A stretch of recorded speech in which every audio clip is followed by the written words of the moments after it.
بسم الله الرحمن الرحيم. حلقة جديدة من الطب في الدراما المصرية. النهاردة عنوان الحلقة ممكن نسميه يركب أي حاجة في أي حتة وهتمشي.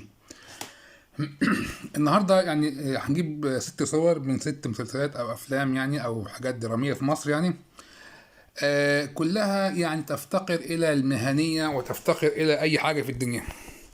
فمثلا ده مثلا الممثل ده مش فاكر اسمه ايه، مركبين له الكانيولا. لو خدنا بالنا كده الكانيولا متركبه بالشقلوب، فالمفروض ان الكانيولا دي اللي هي دي المفروض اتجاهها بيبقى من الصباع، يعني بيبقى بالعكس، عكس دي بالظبط، لان هي كده هتدخل الدم او هتدخل السائل او الدواء فين.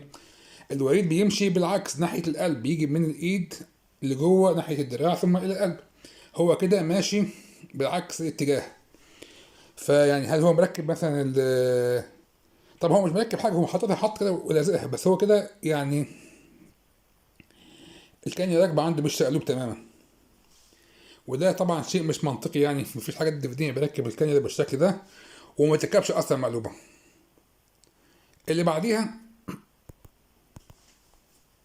ده نفسي اعرف هو يعني الماسوره دي او الخرطوم ده راكب في ايه بالظبط. يعني هو بقه مفيهوش حاجه، ودي تقريبا ملزقها له في رقبته من ورا، فبرضه يعني دي ما بتركبش هنا اصلا. اللي بعدها دول اللي هم بتوع جهاز رسم القلب المفروض، فهم حاطينهم له على دراعه.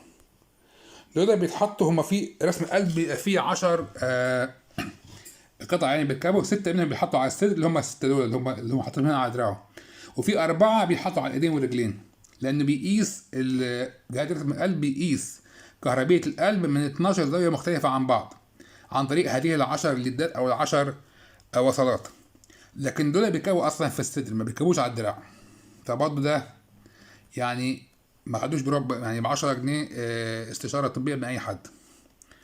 دي بقى تضحك خالص. دول برضه بتوع رسم القلب حاطين له على خدوده، وجاب له بتاعه الاكسيميتر اللي هو فاكرين الكورونا، ايام الكورونا كنا بنجيب في جهاز اسمه الاكسيميتر اللي هو بيقيس نسبه الاكسجين في الدم. ده بيتحط يا اما على الصباع، ممكن يتحط على الودن على حلمه الودن، لكن الاصل بيتحط على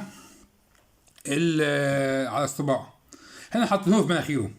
طب هيقيس ايه في المناخير؟ ما اعرفش. هو قال لك ده عامل زي مشبك حطوه في مناخيره، ما هو ايه يعني مش عارف. الظاهر المخرج زمان كانت مامته بتحط له مشبك في مناخيره او حاجه، معرفش يعني. اللي بعدها دي بقى كمال الشناوي ده ولا مين ده، مركبين له انبوبه كده فتحه على ما فيش وبس على كده. طب يعني هل دي مثلا دي رايل مثلا؟ طب رايل المفروض يبقى مركبه باقي في حاجه تانية يعني. طب هل ده مثلا، طب حاطينها له ليه؟ مش عارف.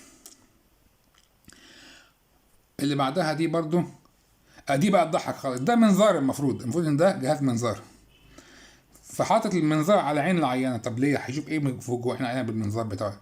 ده المفروض ان ده منظار، المفروض ده اللي هو مثلا بيدخل مثلا في جهاز الهضم او حاجه كده، او منظار بتاع اي حاجه يعني. ده منظار بيدخل المنظار حطه فوق عين العيانه. طب ليه؟ انا مش عارف. انا مش فاهم هم يعني ليه، يعني هم بيكلفوا كتير جدا في مسلسلاتهم وافلامهم، ليه يعني ما بياخدوش يعني شويه جهد بسيط بتكلفه بسيطه جدا في انهم يعملوا الحاجه صح. هتقول لي ما ده مسلسل او فيلم يعني مش لازم يكون اللي حاضر طبيب، لا بس احترم المشاهد. يعني فيها ايه لما تعمل حاجه صح؟ ما انت بتفنن لما مثلا تكون مثلا عامل مثلا فيلم همام في امستردام ووديت فعلا ممثلين هولندا، ما جبتهمش في حته في الصحراء ولا في حته في مدينه الانتاج الاعلامي وعملت حاجه شبه هولندا، لا انت وديتهم هولندا فعلا.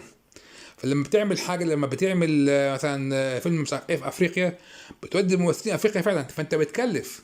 فليه ما بتكلفش في الحته دي؟ ليه يعني ما بتعملش الحاجه صح؟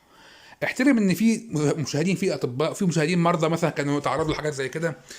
انا يعني في مسلسلات اجنبيه يعني زي جريت اناتومي وزي الحاجات دي، في طلبه انا اعرفهم من طلبه الطب ومن زمان بقى اطباء، قالوا ان هم فعلا استفادوا معلومات طبيه حقيقيه. يعني كان فعلا في معلومات طبيه حقيقيه بتدرس او بتتقال في المسلسلات دي.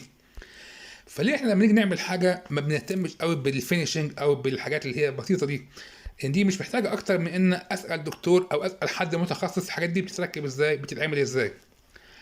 فيعني دي كانت الحلقه الثالثه من الطب في الدراما المصريه، ونلتقي على خير ان شاء الله، والسلام عليكم ورحمه الله وبركاته.